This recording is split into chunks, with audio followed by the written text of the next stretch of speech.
Thank you for tuning in, JayaShri. So if you are joining now and you can see and hear me clearly, please put a comment saying you can see and hear me clearly.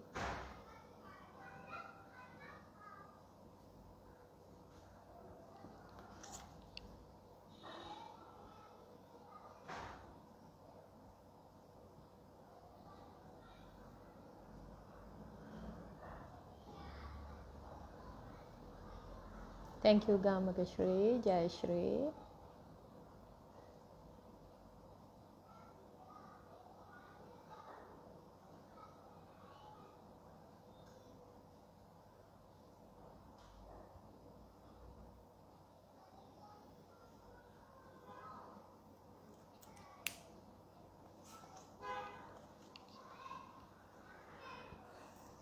Ayubowan, Yashodhara. Hello, Akila. Hi, Pooja, JayaShri.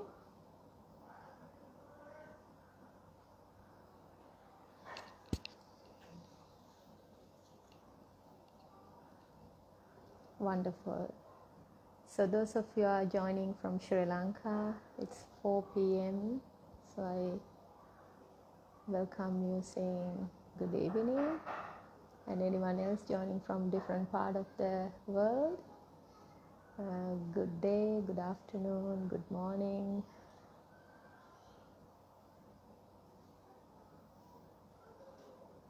Ayubowan.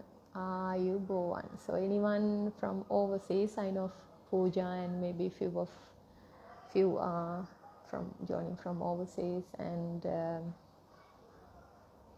they are non-Sinhalese, so they don't understand Sinhala. So one reason I'm doing this session in English is because there's quite a number of our students living and residing overseas, plus living, they are from overseas. Sorry about that. So I wanted to keep the message open to a wider audience.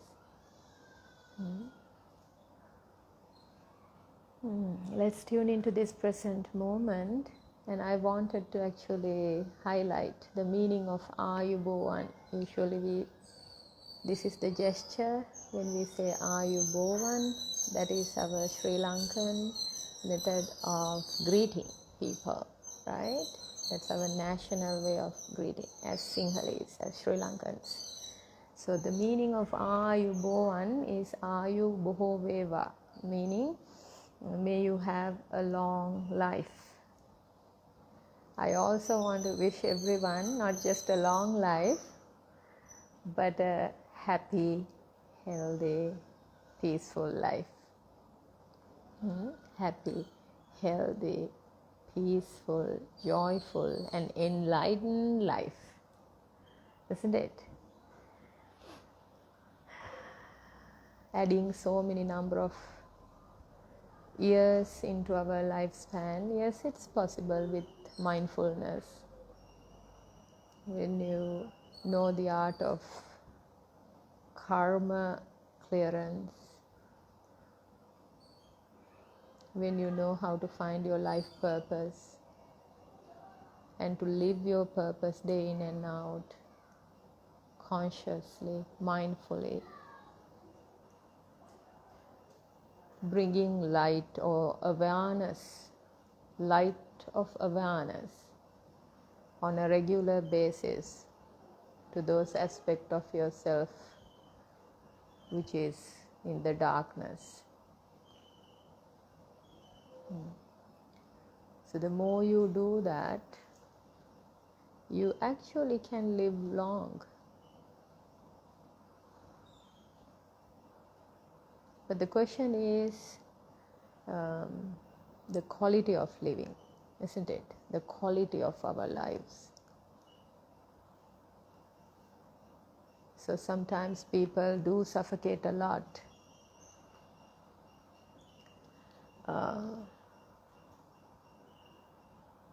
not just 1 hour, 1 minute, but 24 hours. And then 24 hours into so many number of years.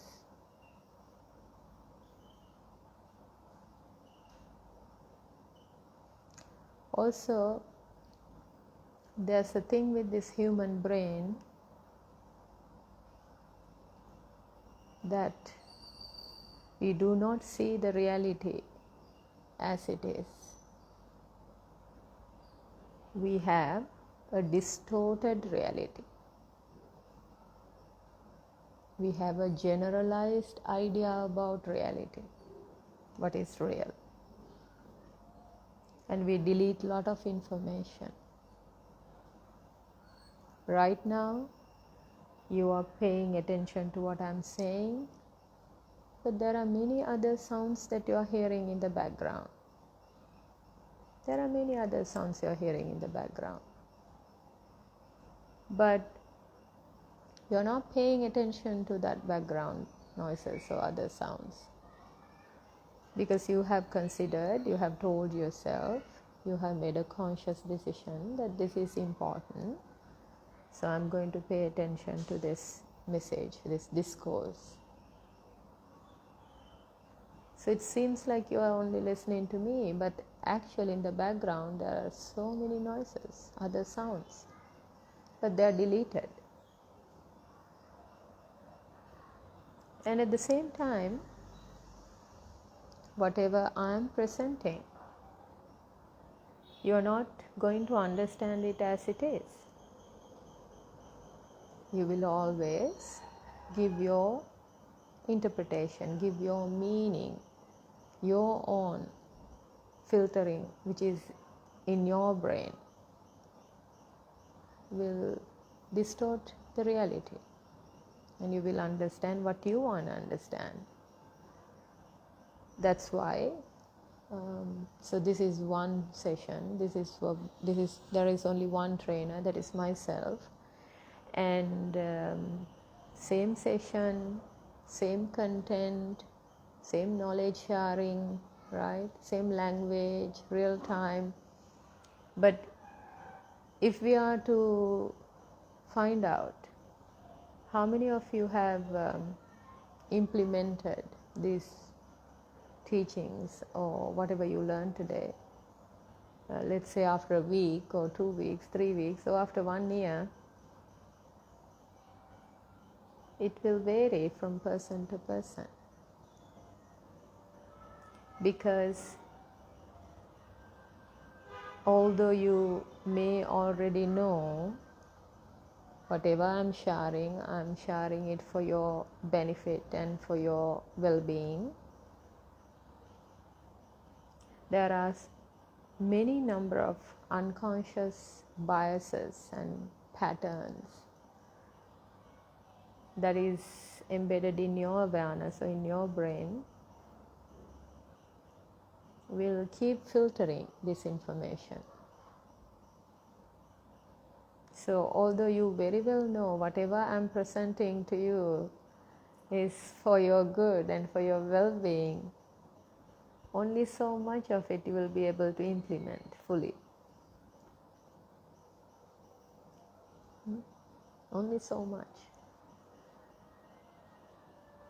I have taken part in so many number of training programs, education programs, let's say degrees, and there have been many other students too taking part. But the quality of life each person living is very different.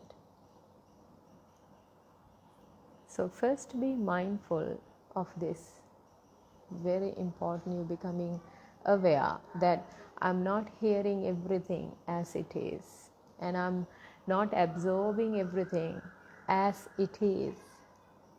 I'm giving my twist, I'm giving my interpretation, I give my own understanding to what JayaShri Maathaa is presenting. And also please be mindful that there are many other unconscious programming that is running in the background of your awareness that is affecting how much you are absorbing. Be mindful of that. And I'm wondering how many of you were able to implement the 5 points we discussed in the previous session. I wonder how many of you were able to implement it consciously all 7 days. Isn't it? Right?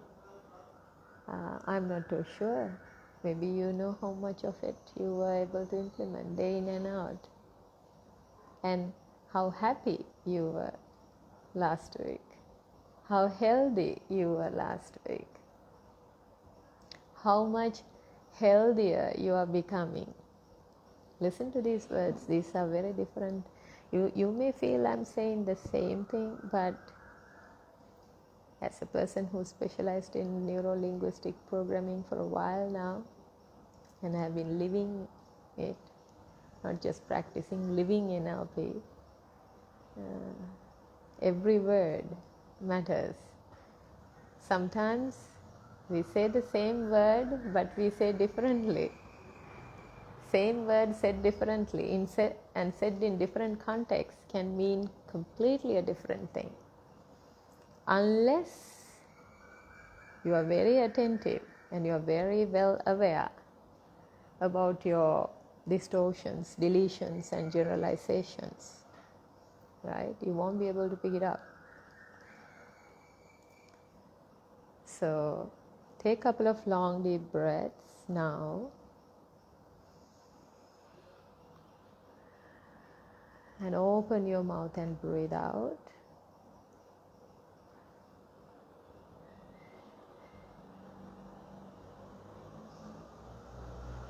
Make sure your out breath is longer than the in breath.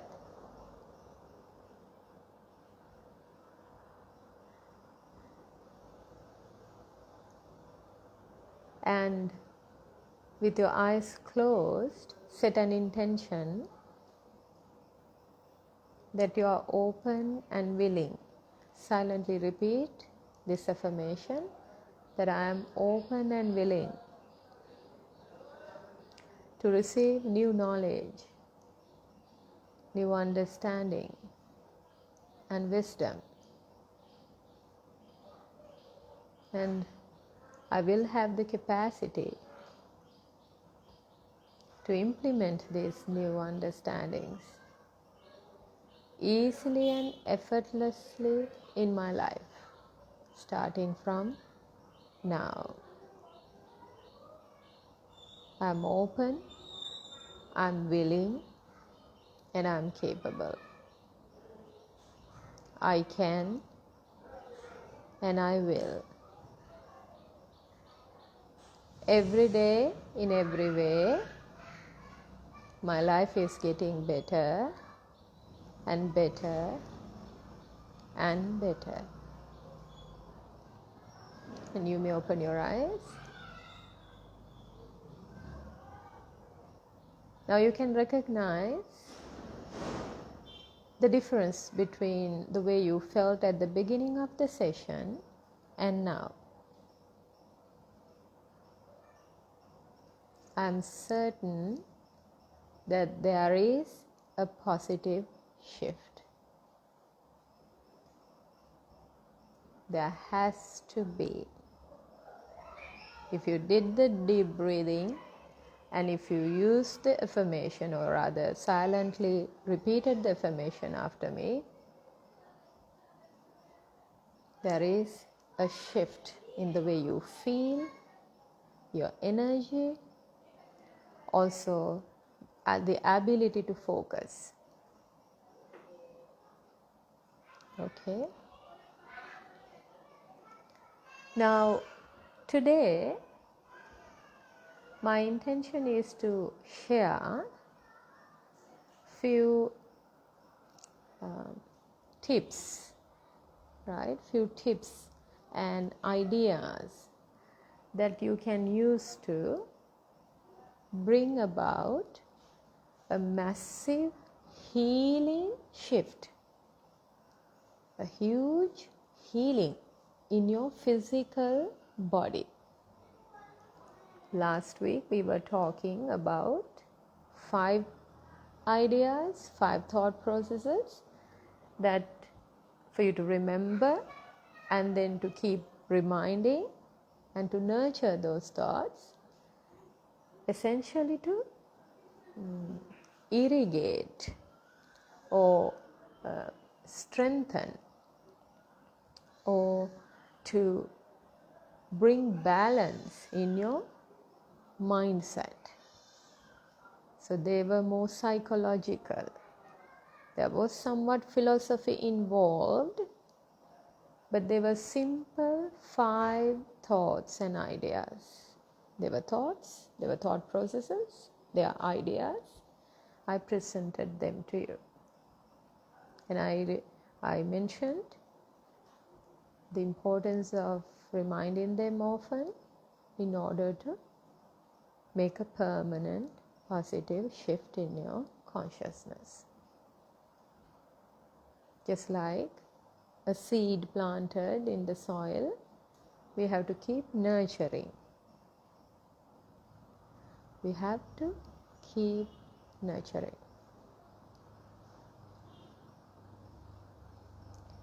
Whatever you nurture day in and out,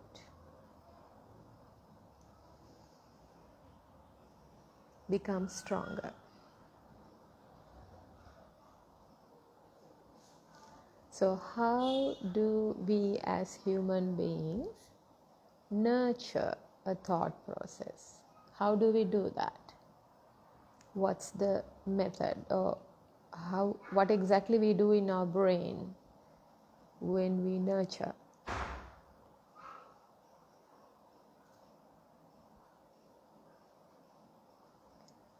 We pay attention.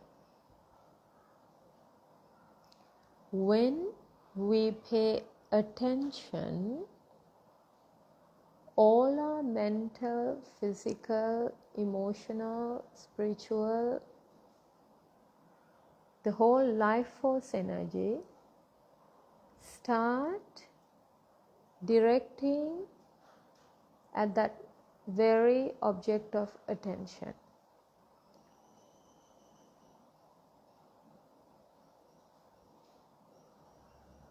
That's why just a few minutes ago I mentioned how many of you, I wonder how many of you were practicing deliberately those ideas or nurturing those thought processes, and how happy, I wonder how happy you were last week and how healthy you were last week. I also mentioned how much healthier you are becoming, how much happier you are becoming. There's a difference, right?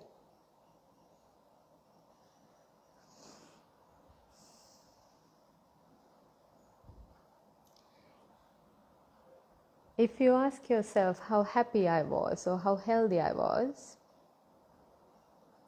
you would have felt a resistance or some doubts. Maybe. But maybe there are a few of you had a wonderful week. Really. You did a good job. You persevered. You had the confidence, courage. You didn't give up. And you were consciously putting attention and effort to bring about a shift. Maybe you did, and you had results. Or maybe you didn't. Regardless the fact that you put enough attention or not, when I mentioned the words, I wonder how many of you were becoming happier. How many of you were becoming or feeling healthier? There's less resistance in that, isn't it? There's less resistance. Then happiness is no longer an unachievable, difficult, invisible, just an imaginary target. When we say becoming happier and getting healthier or feeling healthier, then that feels like a process, isn't it? It's a process. It's easy to accept that I'm getting healthier. Yes, certainly. I know some of you personally. So, few of you who I know very well, definitely are getting healthier physically, and you are getting healthier mentally, and I know some of you are getting healthier energetically, right? So it's a process, and there's less resistance. That also happens because of what I mentioned at the very beginning. We keep deleting, distorting, generalizing. Let's say someone had just one day, only one day of the week, just a little headache or little stomach, tiny back pain, or just couldn't sleep properly, or was getting a little irritated and annoyed. Only one day, or a particular, even for a day, people don't get irritated during a whole day. But people, even I said, right, just saying one day is a generalization and perhaps overly generalized. But maybe in a given day, during a few hours, you were irritated, you were unhappy, you had low confidence, you had low energy. Maybe you were sad for few occasions in few days. But what do you say silently in your head? And when I ask, I wonder how many of you were happy and how many of you were healthy. More than 70%. I don't know, you can put down in the comments. Right? More than 70%, more than 50% of the time you were happy and healthy. Or sometimes, for some of us, more than 90% of the time I was happy and healthy. But we mostly register the unhappy memories. Yes or no? We had a great day. We wake up in the morning, we do our duties, we take care of our loved ones, right? We put a lot of physical effort, mental effort, and deliver results. And just in one moment, something happens and we feel unhappy, we feel disturbed, we feel out of sync, out of balance, out of alignment. And then we generalize the whole day and perhaps go to sleep with a sad face, sad heart, disturbed mindset, saying, oh, I had a bad day. You really didn't have a bad day. You had a humane moment of truth. Just one moment of truth, of being so normal as a human being. You were experiencing what it means to be a human being, not an angel or a god. But in our books and stories, when we read about even angels and some gods and goddesses, we hear enough of stories how many times they have gone to wars and fights, right? Battles. Yes or no? So it's like someone's generalizing a full day, right? That's sunlight, that's energy of the sun. But that particular day was gloomy because the sky is full of clouds and dark clouds, and sun is not visible. Sunlight is just filtering through the clouds. And this person is saying, oh,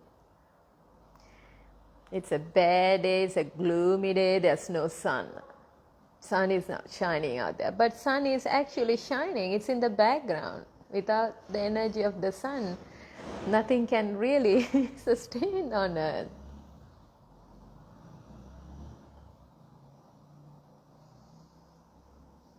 Think about it. Think about it. How often you delete, distort, and overly generalize your life experience. Last 5 years, 20 years, or whole of your life, based on few moments, few experiences, which you yourself defined as difficult or challenging. No one else defined that for you. You defined it.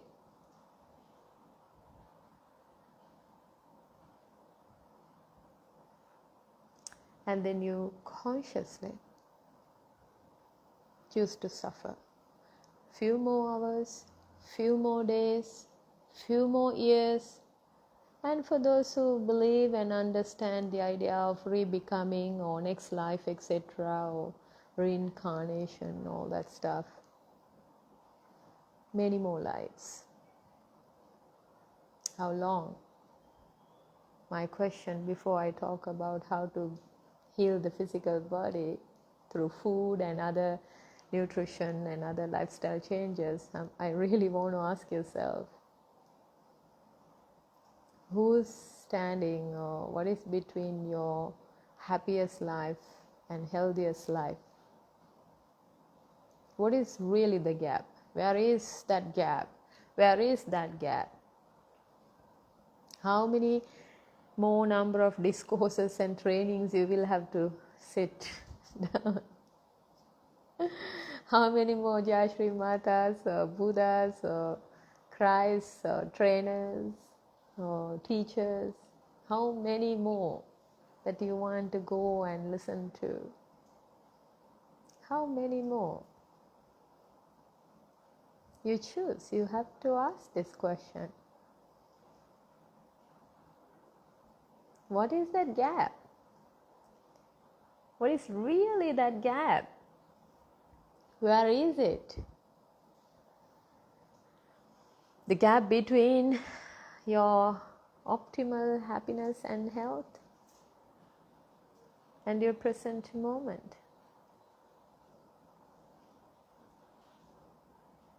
So may I suggest to you, the first thing I want to suggest to you, today I told you I'm going to give you tips and tools and techniques mostly. Of course, these are ideas and broader philosophies which has a science behind it, okay? I'm not going to spend time to this particular audience about the science behind this because there's enough of discourses and sessions online done by me, Gamakashri, that explains what we present here. There is a science in what we say, psychological basis, biopsychological basis, neurological basis. I'm just presenting the overarching idea.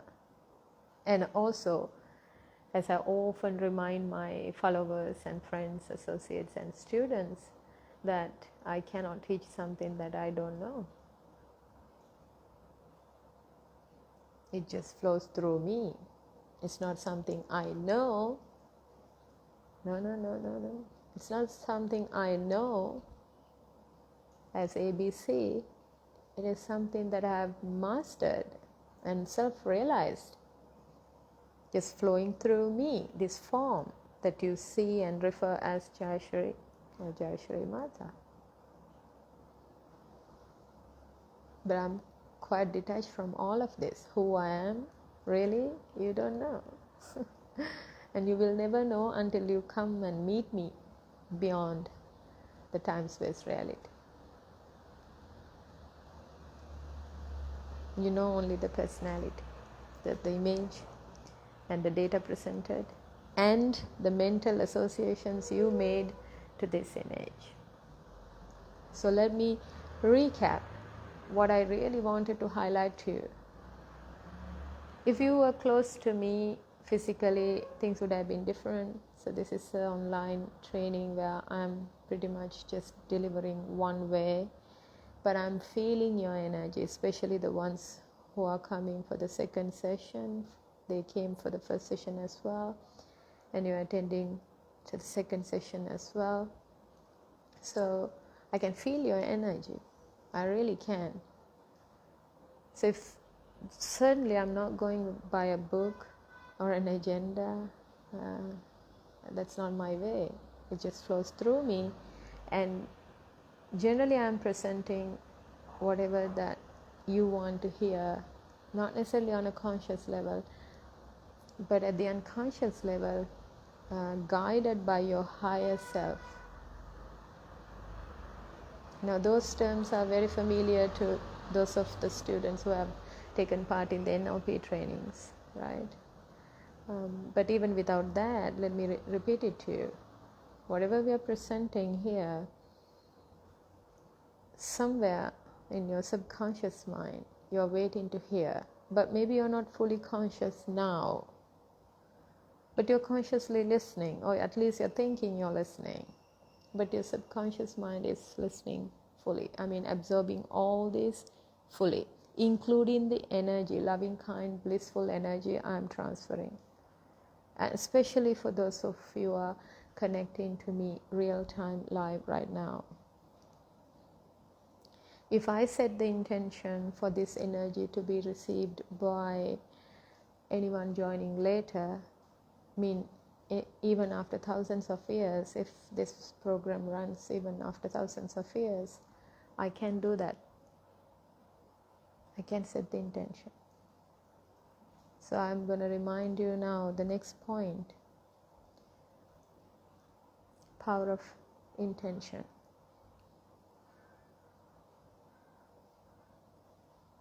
Some of you really consciously planned to join this session. You did last week. You had enough of other work going on, but you committed. You set an intention. So for me as a human being, if I summarize everything I know, and someone is asking me, okay, just teach me just the two things, just the two ideas that can help me live happily and healthily and happily ever after now, right? To live in peace rather than just rest in peace after we physically depart. If you can teach me just the two things, what are those two things? They are attention and intention. So when you set a positive intention every morning, every day, every moment of your life with conscious awareness, right? You set intentions regularly and you make it a habit. Set a positive intention, even for your work, even for the experience of drive to work, even for the experience of coming back from work, even to the experience of cooking, even to the experience of cleaning, even to the experience of parenting your children, even to the experience of having a difficult conversation with your partner, even to the experience of waking up next day morning, to the experience of, let's say, physically going through some ailment, really difficult physical condition, and you want to deliver some results in life, but you're struggling with your body. You can set an intention. The moment you set an intention, all your life force energy, mental, physical, emotional, spiritual, this thing called energy of who you are, start directing in the direction of your intention. Meaning your attention will be on your intention. So the two things, if you harness these two ideas, attention, intention, attention, intention. You can be a happy, healthy human being no matter what. Those of you know me personally, I've shared this, my personal life story again and again and again. How I used my near-death experience into a spiritual experience. How I used extreme physical discomfort and sicknesses. I was a sick child from childhood. I was very intelligent. I was passing my exams, all that. But I was a very weak, sick child with low immunity, low strength, etc. And even as a grown-up young woman, I was very sick. I suffered with depression when I was very young, and the most beautiful age of a person's life, around 25, 26, 27. I used those moments, those extremely difficult moments, I converted them to purpose, life mission, and a breakthrough experience, because I had an intention, a positive intention. So when you have a positive intention, your attention, I mentioned that idea at the beginning of this session, your attention goes to your positive intention. So, now what's the good news? There's a good news. We started off saying how we keep on deleting, distorting, and generalizing our reality. So even if we had a very healthy week, if we didn't have a positive intention, our attention goes to all the mistakes and problems mistakes we made, and problems and shortcomings we had. So at the end of a week, we would say, I had a lousy week, I had a terrible week, etc. I had a terrible day. But it was just few moments of you being a human being, experiencing life in a different way, not in a difficult way, in a different way. But if you had a positive intention, you will not take them into your account and say, I had a bad week or bad day. You will thrive, not survive. You just have to learn to turn off from the collective human pattern of living in survival mode. You've got to be able to do that. Otherwise, really there's no difference between us and other animals. They're also surviving. We are here to thrive. We are not here to survive. Because human brain can do different things. Human brain can create heaven on earth or hell on earth, but for an animal, really sick, dying, decaying, deteriorating, alone, it's not a problem. They have come into terms with it. Of course, we seeing it will have an enlightening moment. But human beings, we can create hell on earth or heaven on earth just with our conscious awareness. We can become anything. We can do, be, have anything we desire. We can do, be, have anything we desire. Oh, wait a minute. If you start the day without a positive intention, what do you think will happen? Anything can happen to you. Remember last week's discussion. Things are not happening to me, things are happening for me. Right? Some random experience on the road with the family. You can turn on or off your buttons, live a conditional life, and you filter at the end of the day, I had an unhappy day. But actually, let's say you had quite a difficult day. We are generalizing. There are no difficult days. There are just difficult moments because I don't have the capacity to handle the situation. Just that. Let's say, even in a given day like that, right? If you had a positive intention, you are going to sleep as a winner.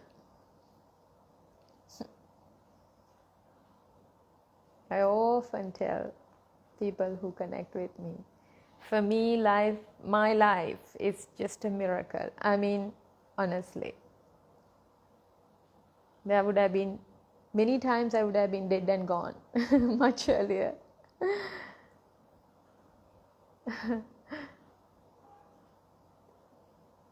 This is why I can talk about it, because I really don't care as to what happened. I just focus my attention on my intention, day in and out. And I earnestly request all of you becoming healthier and happier. Healthier and happier. I repeat it, you are becoming healthier and happier. That's why you are here with me. Hereafter, you can never tell yourself, I'm unhappy, I'm not healthy. You cannot. Hereafter, you cannot do that. I tell you and I assure you, you cannot tell that to yourself or to someone else. You will remember my voice. You might hear initially, if it is too distorted, if your mind is too cluttered like a disturbed water, you might not hear my voice very clearly. But over a period of time, when the water is calming down or your mind is settling down, this voice will get stronger and very powerful. Will be almost like an initiation. And there will come a day for some of you, or my wish is for all of you, that you will meet me energetically at the exact place that I referred, through that voice, through that sentence or thought process. You will become totally me, like my awareness. We will become one. I know that's a very huge statement, but I know there are a few of you who can understand what I'm saying.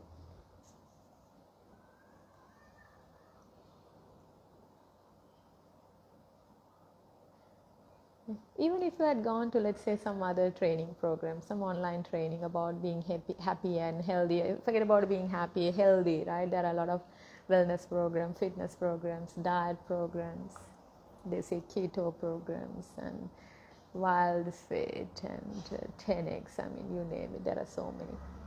Even if you have gone to those programs and you've listened to the trainers, right, and you try to implement these things,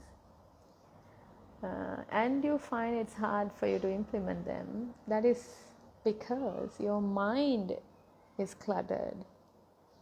But the voice you heard is still there.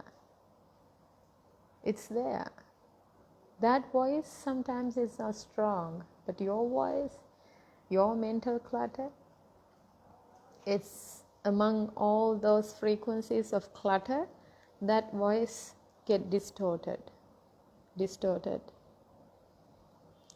That happened because even at the time you were listening to that training content, you were distorted, you were distracted. You didn't have a positive intention.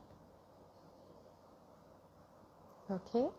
So you got to have a positive intention every day, every moment, for every experience.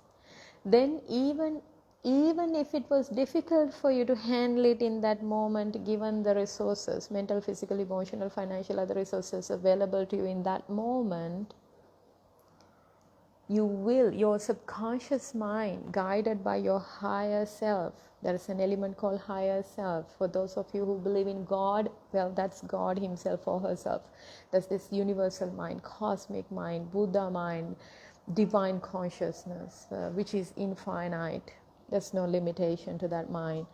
Says something like that. We all kind of know, right? We know there's something like that. Something beyond this logical, conscious reasoning capacity. We know it's there. We also know There's so much going on in the background of our brain, like as a process, and we can only become conscious of so much. So that we refer as subconscious mind or sometimes unconscious mind. It's just that when you become conscious, it's no longer unconscious, it's conscious. That's how we clear karma. Yeah, permanently, okay? Because you can clear that pattern and create something new, brand new, a brand new life. Brand new karma means brand new life. But you have to choose what kind of life you want. That's why I said intention matters a lot. If you didn't start the day with an intention, every experience with a positive intention, like a statement in your head, you miss those moments of truths in life. They will only tax you, or they will make you suffer. And I'm here to say, you don't have to. Pain is inevitable in human, or the whole existence, because everything is changing, getting destroyed. We are dying, actually. As much as we are hoping to live longer and healthier, every breath, every moment, we are physically dying, mentally dying, emotionally dying, karmically also dying to something else. But with that death, there's a new birth. Every time when something dies, there's a new birth, something new. So don't worry. But pain is inevitable, right? Pain is part of life. Suffering, it's certainly a choice. So what is enlightenment? What is personal mastery? It's all about really becoming aware. Harness the power of positive intention, because energy flows where attention goes. When you set a positive intention, that is where all your energy start flowing. And even if you distort, delete, generalize, you will remember only good things about life. Even in hell, you will be well. That's my terminology. That's actually how I feel about my life. I've been in hell. And I've thrived being in hell. I really did. Even as a child, I've done that. Now only I know. Because I always focus my attention only towards where I'm heading. So the blockages, the stumbling blocks, the pains, the challenges, you take it as feedback, not as a failure. There's no failure, there's only feedback. It's a famous NLP presuppositions. If you have learned about NLP, otherwise you can just take for the face value of it. There's no failure, there's only feedback in life. Okay? So that's quite a lot before we talk about the tools and techniques and tips for you to have a healthy body. Okay. So let's shift gears now. And I suggest you to take another 3 long deep breaths with your eyes closed. Inhaling through your nose and exhaling with your mouth open. Inhaling, exhaling. Inhaling, exhaling. And now I'm going to teach you a new breathing technique. And if you had joined my training that I recently did on depression, you would have learned that. But in case if someone has not taken part in that training, so let me remind you of a very powerful breathing technique. You can adopt any time of the day, any moment. If you want to energize, like you want to be a little high on energy, not slow, easy, relaxed, like I was in that mode earlier. Now, in order to discuss the next content, I really have to shift gears in my brain. Okay, the philosophical, the psychological story is over. Now I have to get into more technical discussion. So I'm going to consciously energize the brain chemicals with breathing. So with that, it receives this message, I have to be alert, I have to be focused, and I have to perhaps talk fast and be little more active, right? Yeah.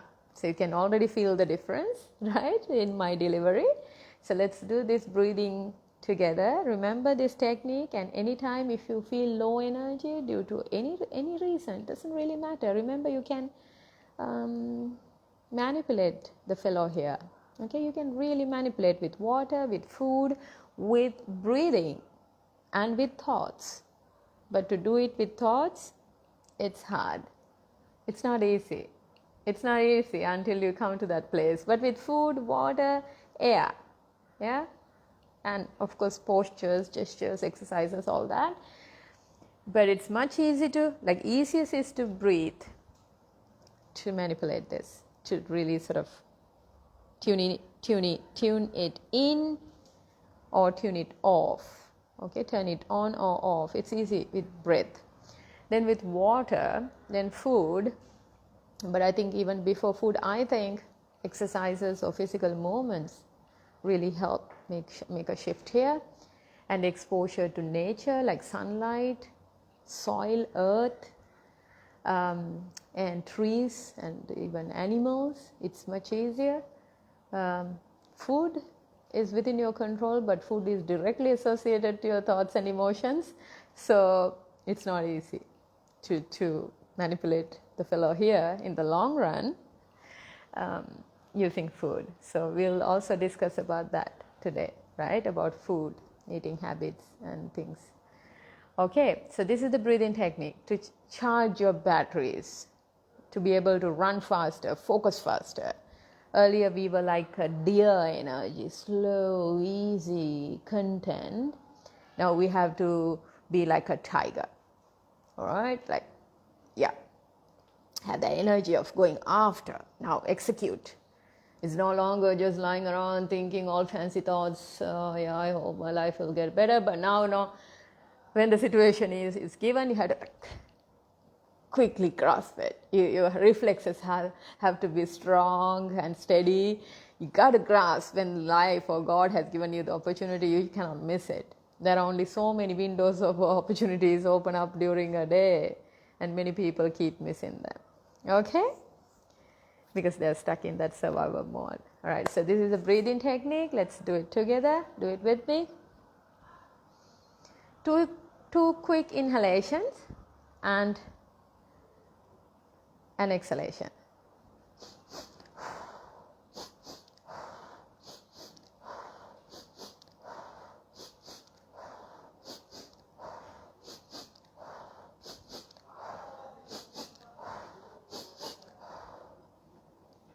Can you feel the shift in energy? See, I'm already changing my posture. Did you notice that? I can't help but, sit upright. It naturally happened. Because now I had to get ready to kind of execute technical things. Did you see that? Yeah, it's naturally happening. Do it 25 times. Ooh, you have secreted enough of brain chemical called dopamine, right? Like, also, that is essentially the pleasure hormone, but then you also have something called the norepinephrine, like that hormone, that actually neurotransmitter, which gives you the ability to act towards an outcome. So tiger is running after the deer to catch the prey, right? Towards that outcome. So people have outcomes, but very few people have the energy to focus, the perseverance, not giving up, never giving up. Even you step down like a tiger, right? I'm talking about the tiger, I think, because these days I'm practicing some Qigong. So there is a beautiful movement of a tiger that we practice in Qigong. So I think I am after something in life. So that seems to be really resonating. And plus I love tiger, leopard watching, tiger. You know, those of you know me, that I've gone to wildlife trips, whole lot of wildlife trips, just to do leopard photography, right, or wildlife photography, and targeting leopards. There was a time my friends who travel with me, the photography buddies, they used to call me the leopard queen, because every time we go into a forest with me, they're gonna get a sighting. I have a thing about cats. Yeah, that we'll talk a different time later. So because these cats specifically in my life from my childhood had been great teachers to me, like Zen masters. Yeah. So they're like that, right? Sometimes they sleep. They wait as if they're sleeping, but they're fully attentive. The antennas are fully on. They know what they want. They never give up. But it seems like the prey had gone, like ran away, right? It's far away, unreachable. But the fellow has not given up, has taken few steps back, but that is because the eyes is on the prize. So you have to be like that. You have to learn from other animals and from nature. After all, we are all animals and we are one consciousness, right? So did you notice the difference when you do that breathing? That's a shift in your energy. That's high, not hyper, but that's a higher an energy to pay attention and to be alert. Okay, so let's go to the technical discussion today. I wanted to talk to you about food. So years, for the last 20 plus years, I have experimented with my physical body.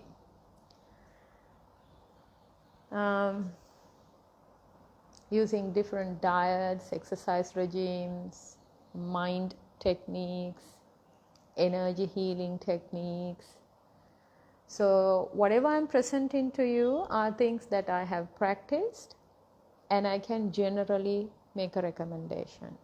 So please be mindful that you may have some medical conditions you may have that require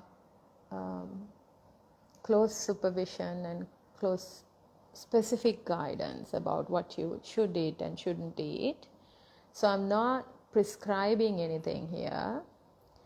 Also, this is not a scientific, technical, academic presentation. You know it. This is a general knowledge sharing, enlightening session along with my spiritual and psychological understanding, right? Because I'm not a medical doctor, but I certainly have been a person who have healed thousands of people over the last 17 plus years. I have healed people mentally, physically, emotionally, using non-invasive holistic approaches. So I have never prescribed medicines, but I can comfortably guide someone on the path of having a very holistic approach to eating and a healthy approach to eating, right? Using food as really medicine so that you don't have to have some time of your life having like to have medicine as food. Like we see our adults, right? Older generation sometimes. We see even young people live on medicine to live their life. I don't know why one would choose to do that. So I'm suggesting you these ideas about diet and how to change your eating patterns to a more holistic and a healthier way can actually bring about a massive healing transformation in your body. First in your body, then it is inevitable that will start reflecting in your life. Because whatever you eat, and if it is healthy, it is going to make you feel good. It is going to change the hormones in your body. When we use the term feel good, I have explained this earlier as well. In simple words, what someone's saying is, I feel good, means their hormones are in balance. Be it a man or a woman, their hormones are in balance. Hormones are essentially some substance that is created in one part of the body or brain, and then it spreads throughout the body. Now, when you're happy, let's say after doing that breathing exercise, I'm going to ask you, right? After doing that breathing exercise, did you feel happy, high, or strong, focused, alert energy only in your brain? Or did you feel it throughout your body? You feel it throughout your body, right? When someone is happy, only their face is happy, their heart is not happy, their hand is not happy. There's nothing like that. When someone is happy and healthy, right, feel good in general, it goes across the body. It's working in every cell of your body. And then it also starts, those of you who have studied Reiki and energy work with us know this, right? It starts affecting your aura, means that the unseen body, the invisible body, which is the energy body, right? The chemistry, it's like a perfume. When you wear a good perfume, everyone can smell it. So similarly, when the hormones are in balance and you feel good, even if someone is not near you, let's say just over the phone connecting, they understand your vibration, frequency. That's your aura, right? So you can have a healing aura. When you heal your body, you're automatically going to get better, feel better. That means your energy body gets strengthened. People around you, the environment, even trees and animals, the whole existence is going to get benefited through your feel-good factor. Whole existence feels like dancing with you. You know, that's how I feel most of the time of the day. When I wake up in the morning, I really can feel the sun rising. Even though I'm in my sleeping mat, I feel the sun rising. It's like calling me. I have built that massive connection between my energy, this so-called this ego sense of self, of me as a human being, with the energy of the sun to a level. Recently I was telling Gamakashri, I think I'm actually the rays that is coming from the sun. Really, I meant it. Because with intention, I can pull out the sun from the sky, even if it's a rainy day. When I want to do my sunbathing in the morning and evening, even if it is pouring rain, when I set the intention to go out to have the evening sunbathing in the yellow light, rain stops and the cloud clears and I have access to the sun energy. I mean, this had been happening for a while. Initially, I thought it's a coincidence. It cannot be. And recently, I taught the technique to Gamakshri when he started playing with it. These days, those who are from Sri Lanka know that we have a whole lot of rain, right? And there are quite a number of areas in the country affected, and some people are going through a lot of discomfort these days. But in where we are, in Colombo, things are okay, but it was continuously gloomy, rainy days. And one day I had enough of, because I love the sun, my energy is like sun anyway. I'm not the person who loves gloomy days. So I went out first thing in the morning. I felt the calling. No sooner I came in, because for some other matter I came in and the clouds came and started showering. I felt I could really tune into that message. I went out, and this time I pulled in Gamakshri also into this interesting, childlike, wonderful experiment. So we visualized that we are pushing away the clouds, and we are using a hook and pulling out the sun.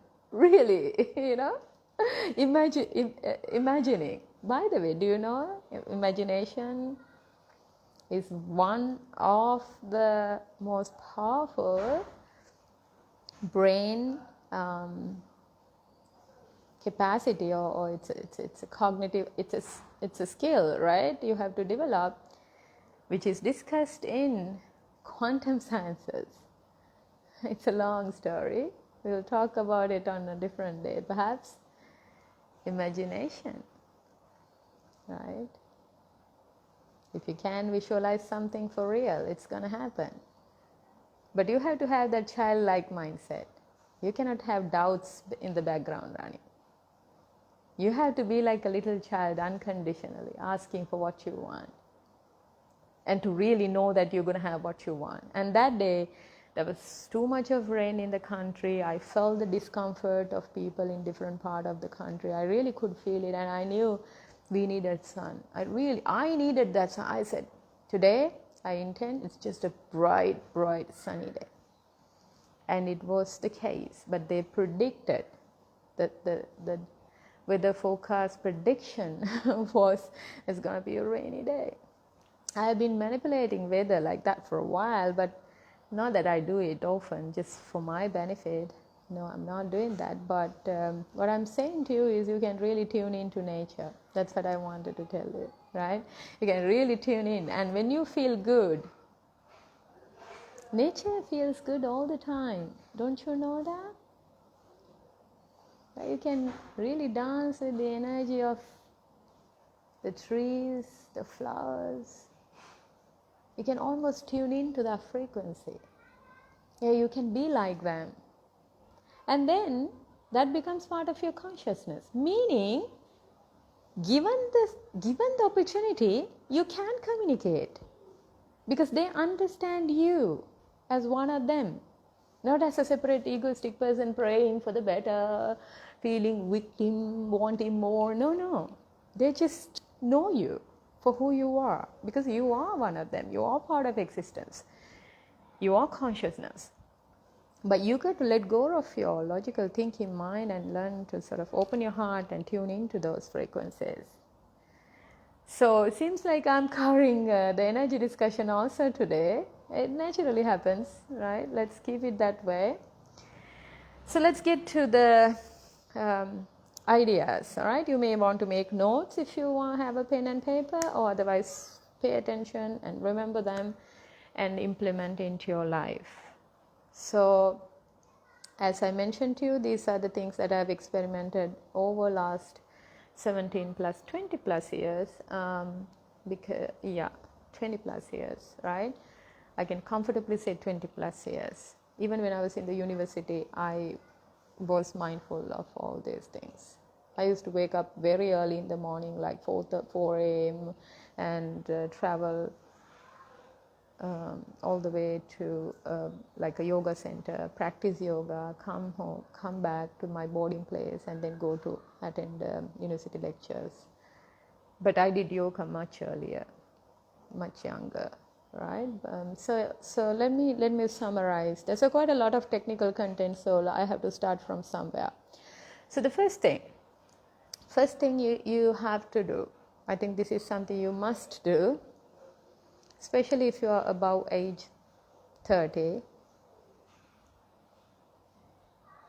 you got to stop, basically initially reduce and stop the sugar consumption. You will start reducing the amount of sugar intake you're taking, but then you stop it. I am not on sugar for now more than 2 years, around 2 years. But it doesn't mean if says I visit some place and they offer me something, like in our tradition, people are offering me things, right? Food and other stuff. Sometimes I accept. Now, of course, due to pandemic, I'm not allowing that to happen often. Plus, I choose a very secluded life for around 1 year, other than doing these kind of sessions online. So it doesn't mean I cannot have sugar. I can peacefully have something that has sugar and not feel addicted to it, because I have trained myself, we have trained ourselves, and we are not sugar addict. But once we were. I have been a psychologist. I know about how the mind works. I have had a brain. My brain, physical brain, is an addictive brain. I think it's because my father was an addict. Of course, alcohol. Fortunately, I have the female identity, so I did not get into that. But even in my early, like late 20s, when I was going through depression, I easily knew that if I were a man, I would have been addicted to substance. So the controlling, the female identity was the controlling factor. So my brain is very susceptible to food cues, means advertisements, and just seeing things on the road, just seeing some food, favorite food, right? Some of you can relate to this, isn't it? There are people who are having low susceptibility towards food. Like just because they see food, they don't eat unless they're hungry, right? And they don't necessarily get turned on by seeing these colorful ads, etc. And some casually, some ad pop up in the phone, and it's very colorful, nice. The next thing, these people with high susceptibility, they want to experience it. That's how you know. So they're the kind of addictive type of brain. Actually, what is addictive type of brain? They're the ones who go after pleasure in life, and I have had enough pleasures in my life. I know it. So they have high cholesterol, high cortisol, means stress hormone, at the same time high rush of dopamine, right? They're bound to achieve a lot, also bound to suffer a lot. I have covered this during that depression training I did recently. Now, let me remind you, if you're about 30, I suggest you are going slowly develop yourself to a zero sugar, and finally you're no longer a sugar addict phase of your life, okay? Because nature of sugar it's totally physical, right? It's proven now, there's enough research done on this, that nature of sugar is that it is addictive. That is why for pretty much, you go to the supermarket and randomly take 10 products, check for the ingredient list, not the nutritional facts, right? Like if you take a carrot, there's sugar, right? If you take rice, there's sugar. That's what I mean, like directly adding sugar, processed sugar, right? This artificial sweetener. So if you randomly pick 10 food products from a supermarket, processed food, you will find sugar as an ingredient in it. Sometimes hidden, they don't mention, like especially in countries like ours. Now of course there's a rule that they have to put a label, the amount of sugar, salt and fat content. But there are certain products, especially those entrepreneurs, small scale entrepreneurs, they are producing, they are doing it with all good feeling. They want to actually make it very palatable, right? People enjoy eating and people feel good. What the feeling you get when you eat a piece of chocolate or something sweet, right? That feel good thing, that's that happy hormone. It's not pleasure hormone, right? So it secretes continuously. So you need higher doses of sugar in order to be happy. So if you feel you want to have certain type of food again and again, that simply means you are an addict. But what is the best indication to tell that you are a healthier human being? In a given day, you will consciously choose what to eat. Yeah, consciously choose from what's available, what is affordable. At the same time, practically how the accessibility and ability to cook and prepare and time to consume. You will consciously choose, and you will not feel deprived of not having certain foods. But if you continuously feel like having it, like I have it today and I want to have it tomorrow, next day also I want to give it a try kind of feeling about any food or a drink, that's addiction, which is not healthy. Like just remember, if a certain food make you go all the way driving to that particular supermarket, rushing to that cupboard or cabinet or rack and pick up that, sometimes it's expensive, sometimes it's affordable for you, but no matter what you're looking for it, it's not just brand loyalty. Of course, you may call it blind brand loyalty, but remember, all brands are psychologically created, like emotionally triggered. So you are being just manipulated if you say you are brand loyal. I'm not actually. when I learned this, of course I've done my marketing also, right? I've done my targeted marketing, so I have some idea about branding and advertising and all that stuff. So if you get to the supermarket and if the brands are calling you, that means you are like a puppet manipulated by the large conglomerates. They know psychology. So you get caught to these advertisements. Don't do that. If you want a happy, healthy life, you got to take control. You just choose consciously what you want to be fed to your family and to yourself. Initially, there can be resistance, but you have to stay on your grounds. So now you may ask me, what about the children? With my experience, I know children can be trained easily for not to have sugar.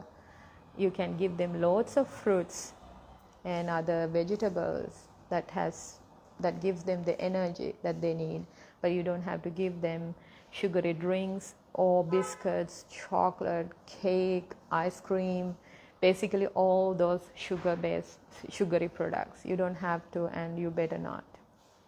So as adults, we ended up become addicted to certain things because when we were children, we were introduced those things, and unless you were poor, right? In our case, we were not poor. We had enough of stuff to eat, but there were financial limitations because three of us studying very well and getting educated, and my mom was earning a salary, but my father, it was a variable income, so we had difficulty. So even if we liked something, we couldn't have it. But let's say you can afford, and if you give your children just whatever they fancy, thinking that is love, that is not love. So I earnestly request you to reduce the amount of sugar. What I did many years ago is to reduce the number of sugar packets or that we buy for a weekly grocery shopping spree, right? We reduce. I consciously don't buy, reduce the amount and then stop buying. That's how I did it. Otherwise, I was a sugar addict. I know I was a sugar addict. I would have been addict of many things actually, right? Thanks to this self-awareness, NLP, Reiki, to all that, I was able to navigate through my life and live a balanced and happy life, right? So that's the first thing, sugar-based products. Second thing, add huge amount of whole foods into your daily meals. Whole foods, as in fruits, vegetables, rice, vegetables cooked or salad, braised and grilled, whatever it is, or any other meat and eggs, whatever fish you are eating, you can have it, but whole foods. Please stop eating processed food. Just stop, like zero. You slowly start stopping the amount of processed, because it's easy to cook, right? In the recent past, maybe last 25-30 years, I remember that time of my life too. Suddenly our lives changed and we shifted gears and started appreciating busyness, being busy over happy, relaxed, at ease. I remember saying out loudly to other people as a young woman, how busy I am, and I don't have time to eat my meals, as if it's something to be proud about. What a fool I was.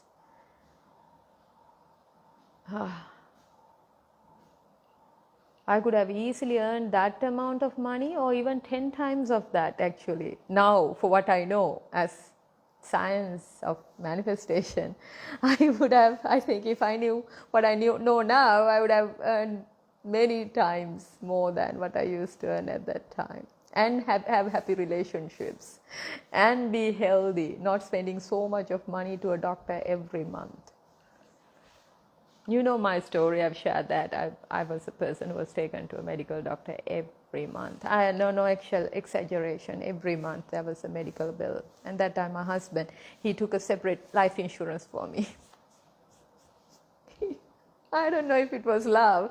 I think I got tired of it. Because I felt loved in my low moments.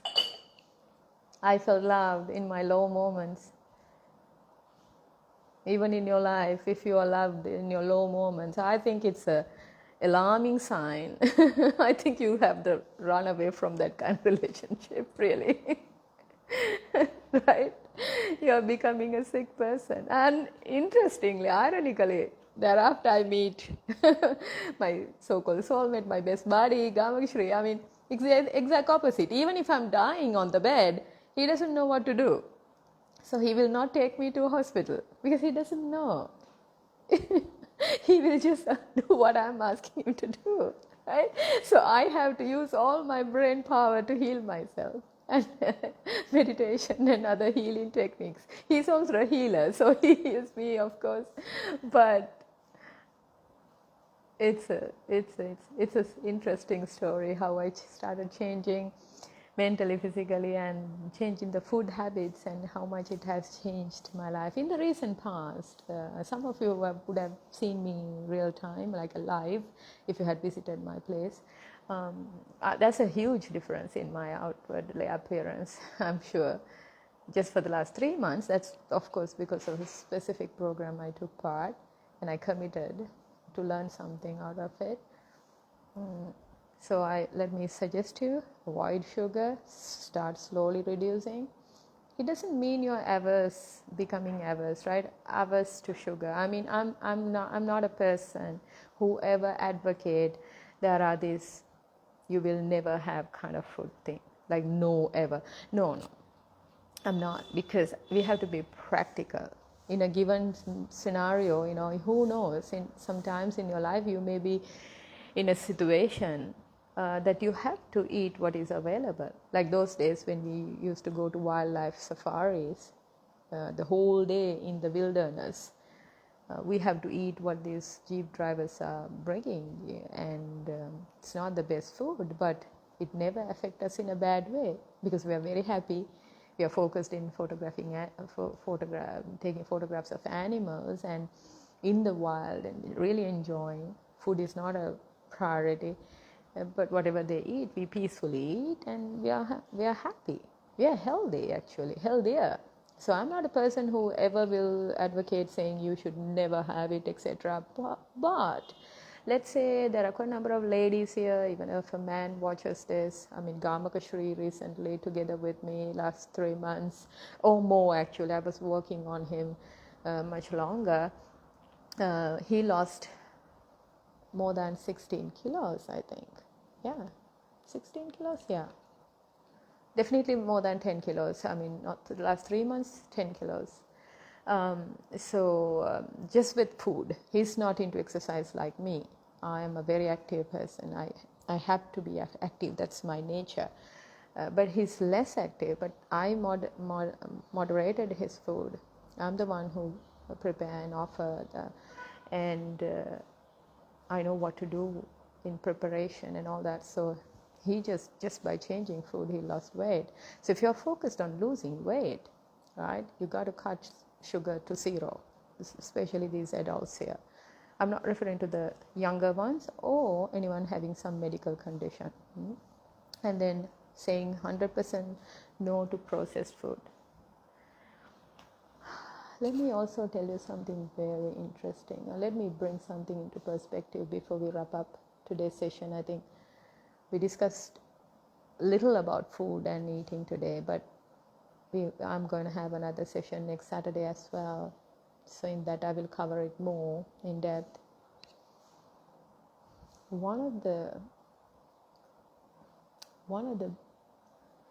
bad lifestyle choices we made in the recent past. When I say we, I can talk about Sri Lankans and our life in Colombo specifically, but maybe this is the case in Western world as well, because if there's any place where you can find the lifestyles of Westerners that's in Colombo. We have access to resources. At the same time, there's so much of stress, animosity, sicknesses. But when we travel to those rural areas of our beautiful country, we find very happy, healthy people eating bare minimal basic meal.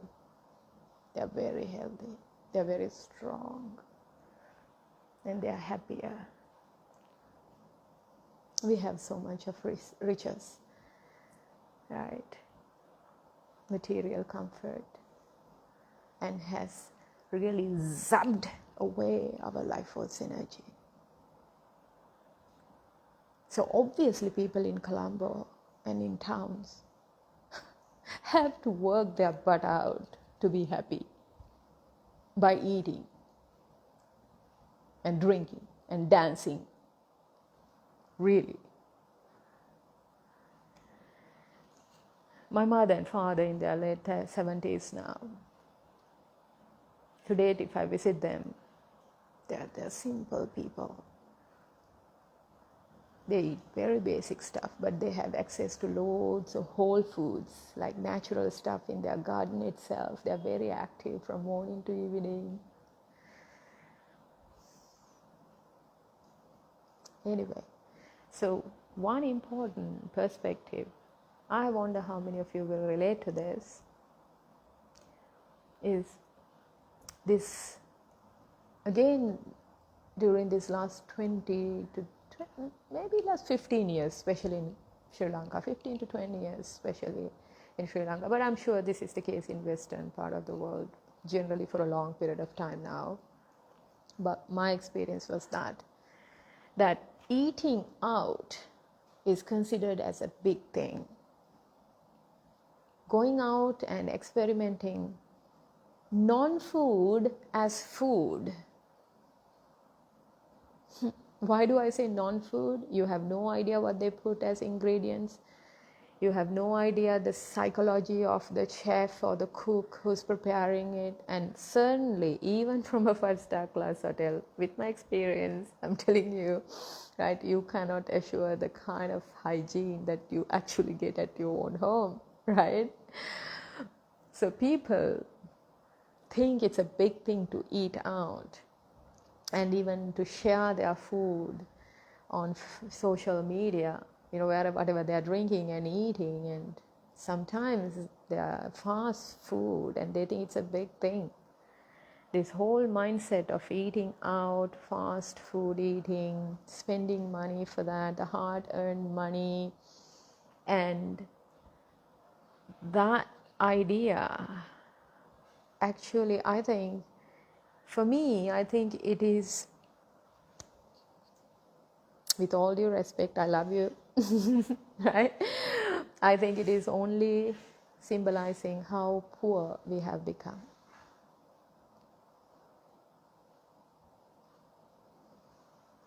Sri Lanka was a country. We had extremely rich people in this country. Kings, that is the golden era where there were kings and other very rich, people who can just let go of their houses, lands easily. They can give away things. I was connected to I have a family background like that from my previous generations. But the riches now, what we have is far inferior to what they used to have. And abundance, I think, there's a really bad misconception about abundance. We think eating out and all that, celebrating time out is a big thing. From what I have observed, especially in our society, the reason why people want to dress up and go out actually is because they want to get away from their own home. They don't find pleasure in preparing a lovely meal for their family. They no longer look forward enjoying a nice, simple, or even extravagant meal together with everyone in their cozy little living room.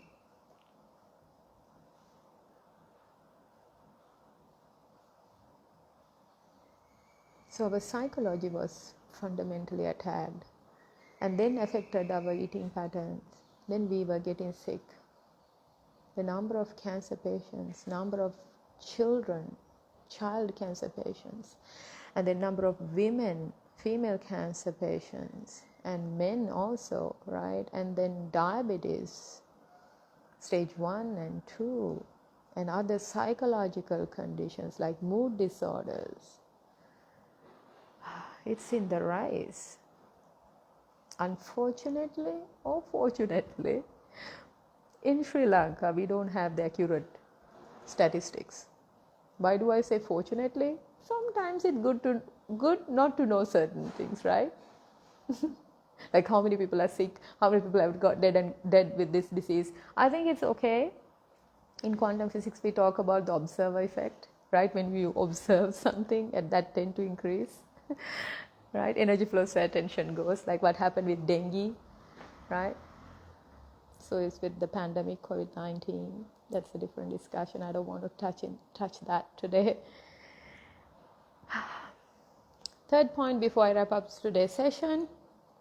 So I talked about sugar, talked about processed foods, the danger.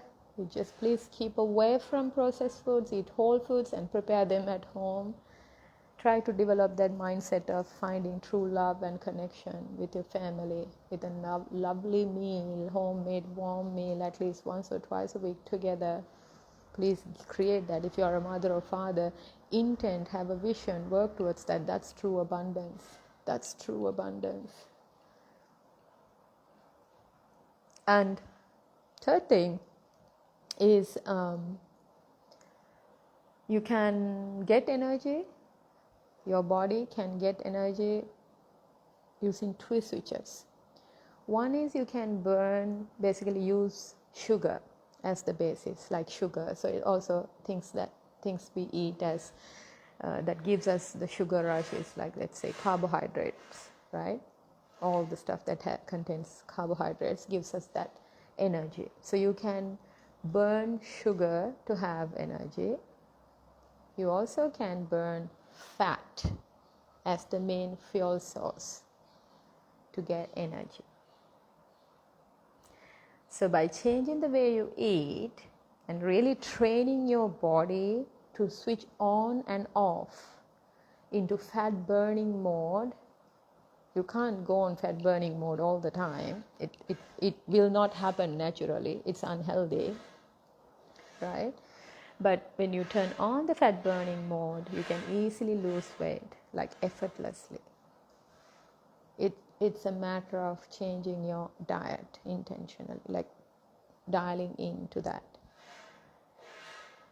And if you eat a lot of sugar and processed foods and carbohydrate rich stuff only because they are very addictive, right? Even if you imagine you eat some rice and curry, after eating, you feel like eating more, right?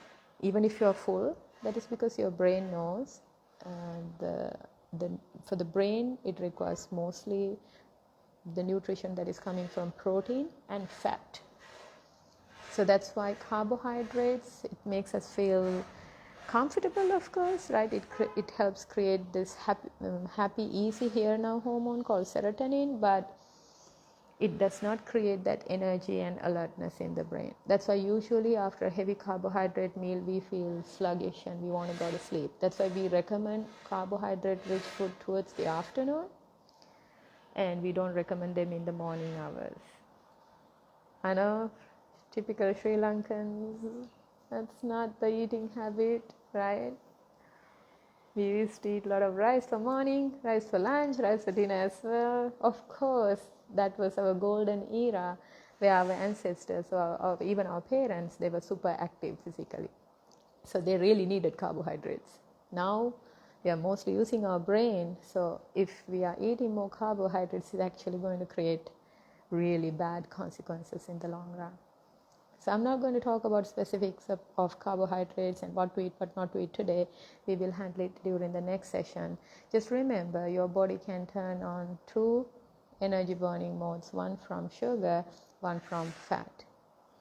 So if you want to lose weight, like we did within 3 months, or I can easily I can put on even eating, right, and experimentally, and I can comfortably lose around 10 kilos, just switching the mindset, switching the energy body, exercise, little bit exercise, and mostly food.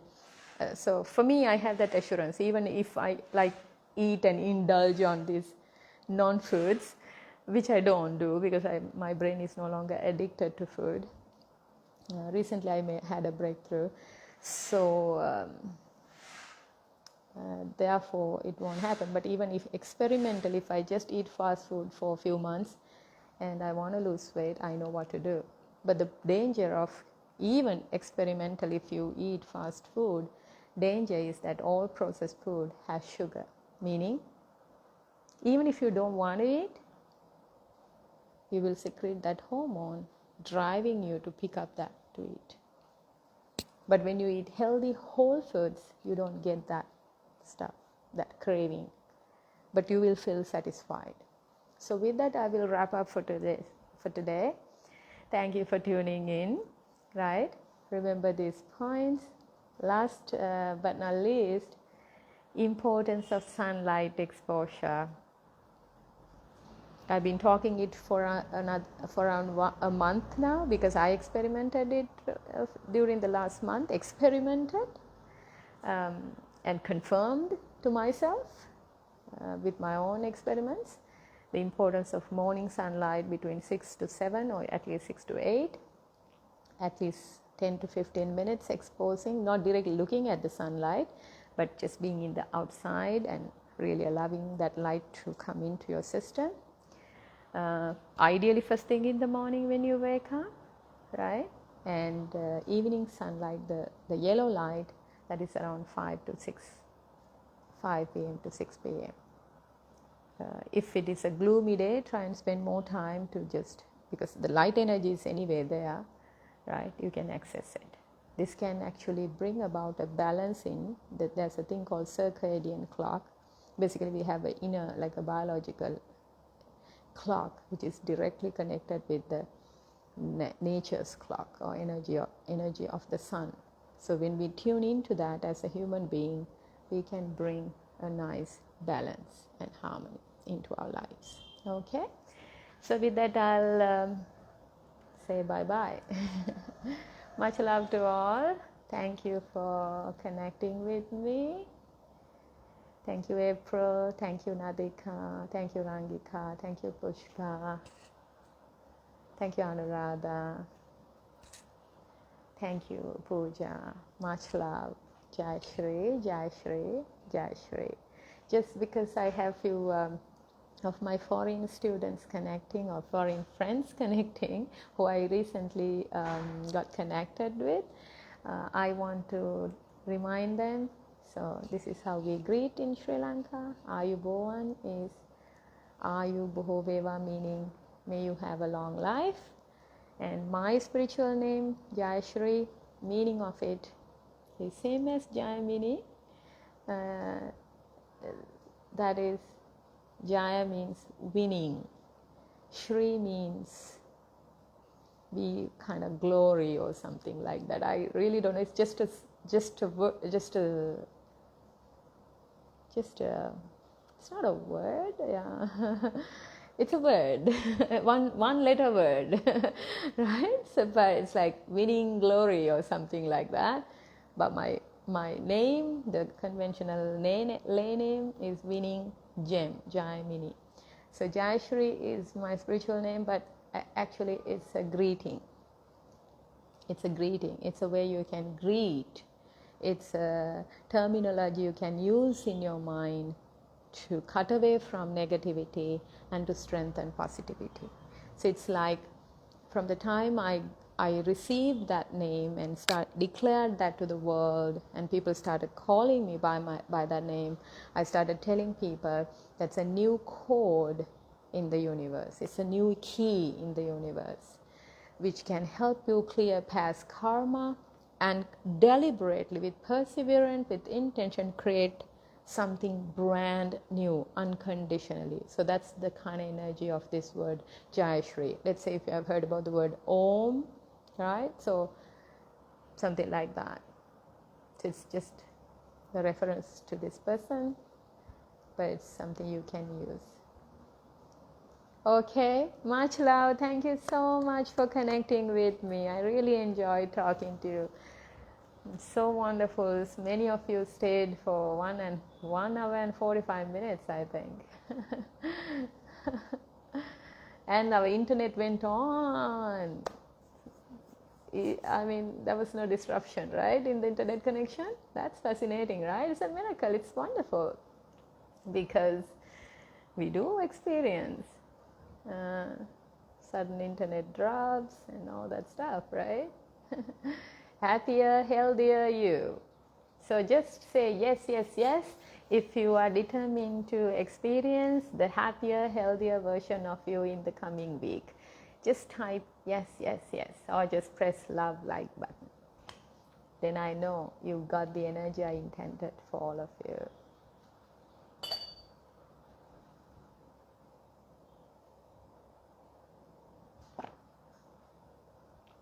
Yes, Pooja. Yes, I send you a virtual hug, my dear. You're so wonderful. Thank you.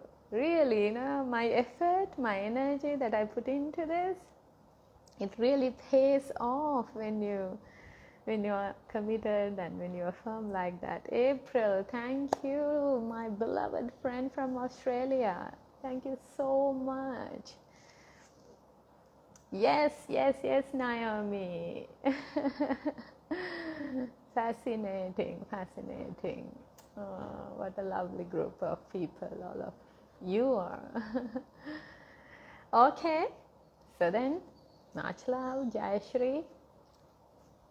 Stay blessed, stay happy, stay healthy.